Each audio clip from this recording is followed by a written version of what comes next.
how to allow Facebook access to photos.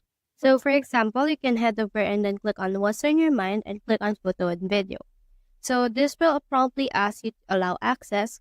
However, if you don't have the screen, then that means that you've already allowed some access. But if on some cases you only allow limited access, what you can do is you can head over right here to your settings, scroll down until you reach apps, click on apps again, and then look for the Facebook right here. Once you have reached Facebook, head over and then click on permissions.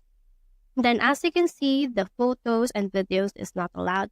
So click on photos and videos and click on this always allow all. So don't choose this allow limited access, choose this always allow all.